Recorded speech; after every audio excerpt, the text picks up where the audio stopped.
What's up, gamers? Today, let's talk self talk. I got a call from a friend this morning who was in sort of a negative mood and having a pre interview crisis. This made me think, who else might be feeling low?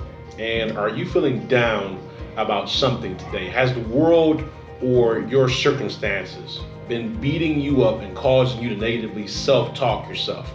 Are you beating up on yourself? Well, enough of that, gamer.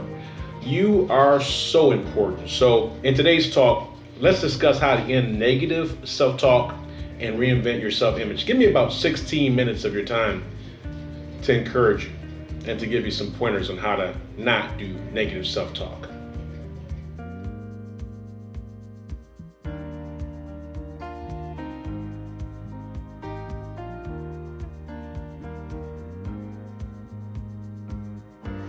Everyone has their own story to tell as to the impact that negative self talk has had on their lives. I've got my own, I'll tell you about that in a minute. Many of us have allowed ourselves to be controlled by our negative self talk for years. And so the consequence of this is that we create a poor self image of ourselves. And we truly believe that the self image that we have is our reality. When in fact, this poor self image we have of ourselves is all made up in our heads. It's not all who we truly are.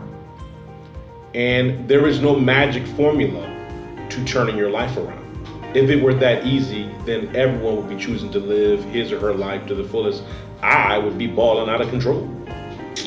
But negative self-talk and self-doubt would be eliminated. So to become your own cheer squad, to become that squad that's about promoting you and pushing you, and all of that involves a journey of learning on how to love yourself, how to take care of yourself so that you can live your life to the fullest. And yes, you need to love yourself. So let's talk a little bit about what is negative self-talk. Negative self-talk is the voice inside our head, commonly known as our inner critic, that essentially speaks back to us how bad we truly are.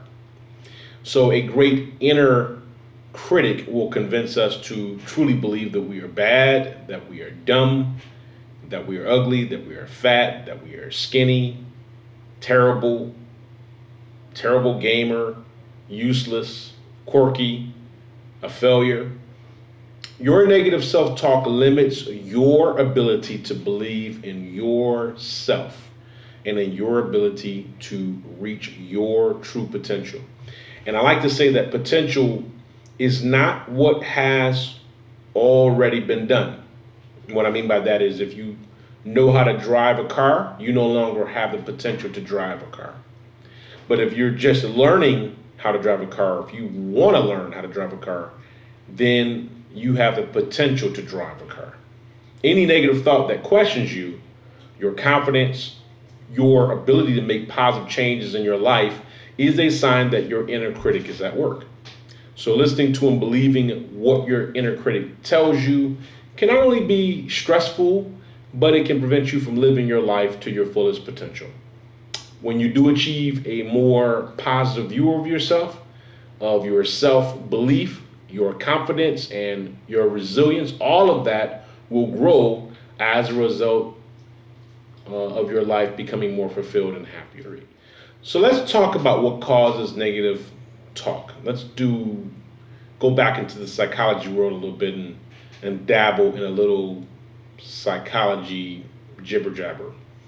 Carl Rogers, an early pioneer of positive psychology, believed that people were always in the process of changing and growing. All right, I believe that. I think people are always changing and growing. And he believed that all people possessed an inherent need to grow and to achieve their potential. He called this self-actualization. And it is that self-actualization that leads people to pursue happiness and fulfillment, right? So Rogers believed that to successfully strive for self-actualization, a person needed to have the three components of self-concept connected together. Self-concept was a term that Rogers used to refer to how a person thinks about or evaluates or perceives him or herself. Rogers said that self-concept has three components. One, self-image. which is how you see yourself. Number two is self-esteem, which is the extent to which you value yourself. And number three would be ideal self, which is what you wish you were really like. So the formation of a healthy self concept, according to Rogers, is an ongoing process shaped by a person's life experiences. People with a stable sense of self tend to have greater confidence and they cope more effectively with life's challenges. People who had more unstable lives and more traumatic lives experience, uh, they tend to have a more pessimistic view of themselves. Rogers believed that people intuitively want to be in the process of changing and growing. That those people whose lives are controlled by their inner critic do have a number of hurdles to overcome before they can take up the challenge of personal change and growth. So, as Carl Rogers pointed out, the first step to change your thinking about who you are is to accept all of your faults and all that comes with it, and then you can begin to take the steps to change. So, let's talk a little bit about how I got over my own negative self-talk. There have been many times I have listened to and I've believed my inner self-critic to a point that it crippled my life.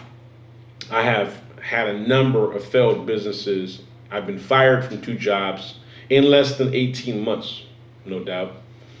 And as a result, my self-belief and my confidence was an all-time low. Let me tell you, gamers, my inner self-critic would highlight all the negative aspects of my life, which again reinforced the fact that I was a failure. I'm not going to list all the bad conversations I would have in my head about how terrible I really was. All I would say is that every time things or events or anything did not go well, I blamed myself. And so the pressure and stress that I was creating in my life, it was incredible. I'm naturally an optimistic person. However, life throws all of us curveballs that come from nowhere. And there are times in our lives where these curveballs keep coming and it feels like you're being battered with no rest. I know you're probably feeling it right now. There's actually no time to recover. Well, it seems like that. It is at times of stress and adversity that our negative self-talk starts to dominate our lives. And so the conversations we're having with ourselves is full of doom and gloom. So how long do we allow ourselves to live in a world of doom and gloom? When we accept that our reality is to live life unfulfilled, is that healthy? Where we truly believe that we deserve this life because our self-worth is at an all-time low? For me, being optimistic is only so much stress and pain that I can put up with. I had been feeling so bad about myself and about my life for so long that I finally got to a point where I asked myself, will it get worse or can it even get better? And so what I did was I chose to go down the pathway of making my life better. I wanted to live a life where I was flourishing and feeling good about myself.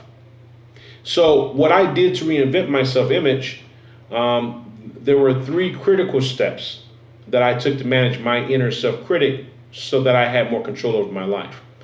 And I want to give you these 3 critical steps to managing your negative self-talk. I believe that if you take these 3 steps, these 3 critical steps, your journey to reinvent your life is pretty much guaranteed. So please remember, though, that improving your self-belief and self-image takes time and it will not happen overnight. But here's the good news. It will happen if you embrace your journey of change. So number 1, you've got to commit to taking action. Struggle ends where commitment begins. This quote by Sumner Davenport illustrates the importance of commitment when it comes to transforming your life. Once you commit to your journey of change, then the daily struggle and daily pain that you're living with will eventually disappear. Your fears, your feelings of negativity will be replaced with the feelings of success and happiness and joy. You will feel more enlightened, more optimistic and hopeful about your life and your future. Life will still continue to throw you curveballs. You're not going to be rid of those. So if you were thinking I was going to give you some type of, remedy to take away all the curveballs. This ain't it.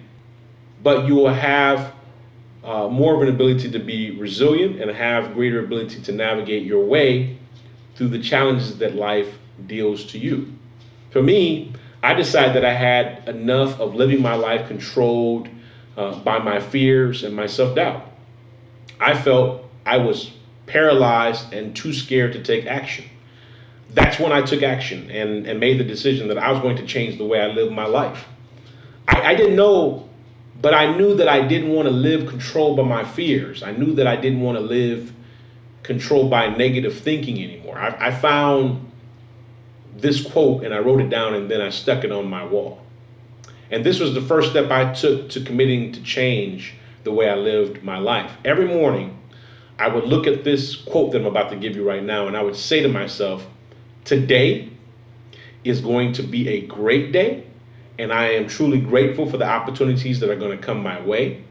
Each day, I am taking one step closer to achieving my goals and dreams and to living my life to my fullest potential. You've got to talk to yourself. You have to tell yourself, gamer, that you are going to survive and that you're going to make it. Number two, start using your power of choice. What do I mean by that? The journey to living life, being the best person you can be, starts with you. You are the best you can be. It starts with you using a wonderful gift called the power of choice, which we all have, and yet some of us are afraid to use it. You imagine how amazing it would be to have a brand new iPhone or a brand new Samsung sitting in the box over on your table, and you're afraid to use it, you're afraid to make calls on it, yet you've got all of this powerful technology at your fingertips. That's crazy. So using your power of choice means that you have to step out of your comfort zone. It means that if you choose to do nothing and keep the status quo, you will keep getting the same results. You know, they say the definition of insanity is doing the same thing over and over again, expecting different results. You can't keep standing in the same place expecting to get to somewhere different. That just doesn't happen like that. So when you're faced with a situation that is outside your comfort zone and the inner critic is starting to question you and your ability to challenge yourself is being questioned, you've got to challenge yourself by asking questions like these. Number one, what is the evidence for and against my thinking? Are my thoughts factual or just my interpretation? How can I find out if my thoughts are actually true? Do these thoughts stop me from achieving my goals? If I were being positive, what would I be thinking? Is this situation really as bad as I'm making it out to be? These are questions you got to ask yourself. What's the worst and what's the best thing that could happen? And last but not least, would this matter in 1 week or 2 months or 1 year or 5 years? Many more questions you could ask yourself. However, you must always be challenging yourself by asking your inner critic, why not? Then using your power of choice to take action. Number three, use the 5-second rule to embrace change in your life. The one thing that is given in your life is change. There's no way you can expect to live your life and not experience any change. You got to get older. You're going to change boyfriends. You're going to change girlfriends. You're going to change the type of game you're playing. You're going to change the type of gaming chair you're sitting in. You're going to change the individuals that you hang around, the careers that you work on. Nothing in life is going to be stationary that way. Our inner self-critic is our protection against change. It is the voice inside our heads that will resist change for as long as it can. And so the longer you listen to your inner self-critic, then the more paralyzed your life will be to responding to and embracing change. The journey to embracing change and managing your inner self-critic is a process. It's like training for a marathon. Nobody goes and runs a marathon with no preparation and no training. So training involves you getting not only your body fit, but you also getting your mind fit. Your mind has to believe that all the training that you're doing is preparing you to successfully achieve your goal, which is to run a marathon. So you have a choice here. If you don't manage your self-critic or self-doubt, then your chances of successfully achieving your goal will be limited. So the 5-second rule transformed my life. Why? Because it's a very simple tool. And what it does is it allows you to take control of your inner self-critic and take action. And if you have a desire to act on a goal or make a commitment, you must take action within 5 seconds or your brain will kill it. And when you feel yourself hesitate before doing something that you know you should do, count 5, 4, 3, 2, 1, go, and move towards action. There is a window that exists between the moment you have an instinct to change and your mind killing it. It's a 5-second window, and it exists for everyone. If you do not take action on your instinct to change, you will stay stagnant. You will not change. You will decide that, you know what, where I'm at is where I need to be at. But let me give you the bottom line. Using the advice that I'm giving you will empower you to take action so that you can live your life to your fullest potential with confidence, with self-belief, with courage, with a positive outlook on life. Your inner self-critic will never go away, but by taking action and committing to making changes in your life, you will have the power to choose the conversations you have with your inner self-critic. So the 5-second rule is a powerful tool that will enable you to manage your inner self-critic in a way where the negative conversations that have no influence or any impact on your thinking or on your life, your inner self-critic will definitely become a very quiet, small voice in the background. If you aren't taking any action to turn your life now, chances are you will live the same routine for the rest of your time.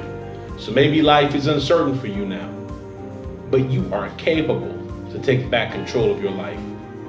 I want you to go and have a great day, and hopefully you'll turn around this whole negative self-talk thing and begin to change your life. Have a great day, okay?